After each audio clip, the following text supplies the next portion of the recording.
The return of Evo Morales was possibly the most important moment in Bolivian history. This time last year, far-right protesters kidnapped Patricia Arce, the mayor of a small town called Vinto. They made her walk over broken glass, they cut her hair, doused her in petrol and red paint, told her that they were walking her to her death. And they were trying to get her to resign and to condemn Evo Morales. She refused to do both, and so they tortured her. After the coup took power, she was persecuted. She had 17 criminal charges hanging over her. Terrorism, sedition. The whole year was a nightmare for her. Ese dolor que ha causado en el pueblo de Bolivia. De verdad es muy, muy doloroso porque creo que nadie se merece eso. She fought an election campaign and now she's a senator. As soon as the results were announced, Patricia Arce said that she couldn't even speak.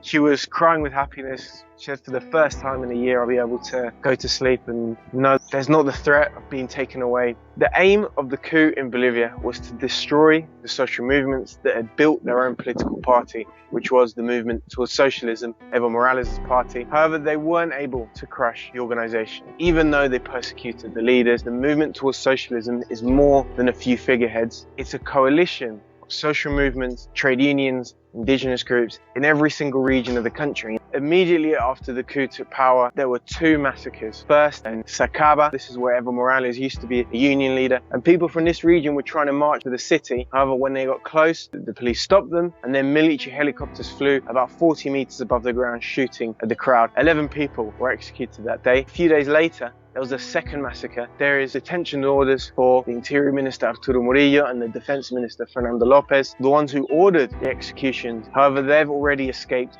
to the United States. There are also charges against the former self-declared president Janine Áñez, and when she tried to escape to Brazil just a few days ago, social movements surrounded her neighborhood and wouldn't let her leave. So people were determined to get justice, and it wasn't just the massacres that took place. After the massacres, what began was an incredibly deep persecution against the most prominent leftists in Bolivia, people like Andrónico Rodríguez, Leonardo Loza. Both are now senators. However, just a few months ago, they had more than 15 criminal charges brought against them each for things like terrorism, sedition. Questioning the legitimacy of the government was considered sedition. Organizing a protest was considered terrorism. There were many moments when they're on the verge of being arrested and jailed. However, I think something that warded the state off from doing that was the strength of organization. They knew if they took these leaders of the people, the country would be lit on fire. So it was that organization of people, even in the face of persecution, that kept the party going throughout the year of the coup, and to be able to then go into the elections as the largest movement in the country and win. The return of Evo Morales was possibly the most important moment in Bolivian history.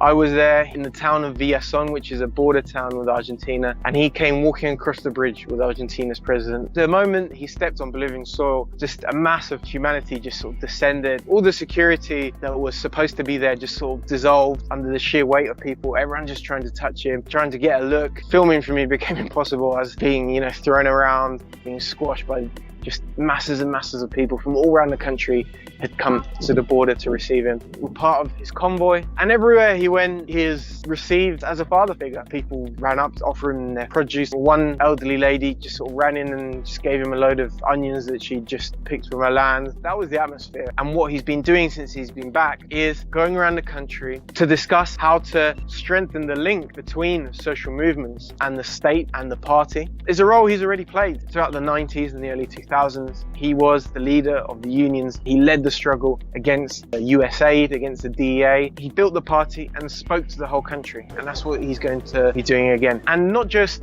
within Bolivia. He's using his platform as a social movement leader here to speak to the world. Already he's received delegations from indigenous groups in Ecuador, in Peru, from trade unions in Argentina, and he's already announced that there's going to be a conference here at the end of December, a pan-Latin American conference on the basis of anti-capitalism, anti-imperialism. What he wants to do is share the experience of Bolivia, how Bolivia beat a coup in just 1 year with social movements, trade unions around the world so that people can beat their own ruling class. The coup was launched because among Bolivia's middle and upper class, there's a deep-seated resentment, a racial humiliation because of the fact that they were being governed by someone who they saw as their social inferior. Evo Morales was a union leader, he was indigenous, and he rose through the ranks of the social struggle, and he governed for 14 years. He won 3 elections, and the white middle and upper class felt humiliated by this fact. That was the domestic forces driving the coup. There's also the involvement of the United States, support for the narrative that there was electoral fraud last year, a narrative we now know was completely manipulated, funding for various groups that are involved in the coup, and the United States has its own set of interests. Evo Morales is a popular socialist leader, anti-imperialist leader who opposed the influence of the United States in Latin America, and Bolivia is also sitting on the largest lithium supplies in the world. And lithium is incredibly important because it's something that goes in batteries and things such as electric cars. It's been called the mineral of the future, to build the technology of the future, and that's why countries like the United States are desperate to get their hands on it. That's why oligarchs like Elon Musk are desperate to get their hands on it. He bragged on Twitter, we'll coup whoever we want, deal with it. That's how the oligarchy in the United States, the ruling class in the United States, views natural resources in Latin America. They view it as their own property. Evo Morales was destabilizing that model, tell them, no, this isn't your property, this is our property, and we're going to use it to benefit the Bolivian people and to bring people out of poverty. Nuestro pecado es haber nacionalizado. And that's why he had to go. And that's why the United States intervened to sweep him away. Vamos a volver al gobierno, no con armas como la derecha, no con balas como los racistas fascistas. The level of the persecution, racial discrimination within Bolivia was so thick that people from rural indigenous areas or in the working class areas of the city, they sometimes thought that they were fighting alone, going up against an enemy so much more powerful than they were. But when they saw the level of international solidarity, it gave them an enormous amount of strength. The regime knew that the world was watching. If people didn't care, then I think they would have carried out 2-3 more massacres. And it continues to be incredibly important. Huge sections of the far right in Bolivia, backed by the United States, refused to recognize the election results. It's important for the international community to know what's going on in Bolivia, to know what the coup was, so that when they try to launch that again, people know what's going on. Many times throughout history, the big ideological clashes in Latin America are about universal issues. What every country around the world is facing at the moment is, how do we rebuild our economies after the pandemic? Either you pay for what was spent during the pandemic by brutal austerity, by neoliberal shock doctrine, or you force the burden of the recovery to be paid by those with the broader shoulders, by those who have lived off exploitation for so many years. And that's what Bolivia and Argentina are doing. They're introducing a wealth tax, and that's how they're going to pay to rebuild the economy, the country's infrastructure, to bring back employment. Those are the two paths, not just for Bolivia, not just for Latin America, but for all the world. The Bolivian people have shown that it's possible for people to win.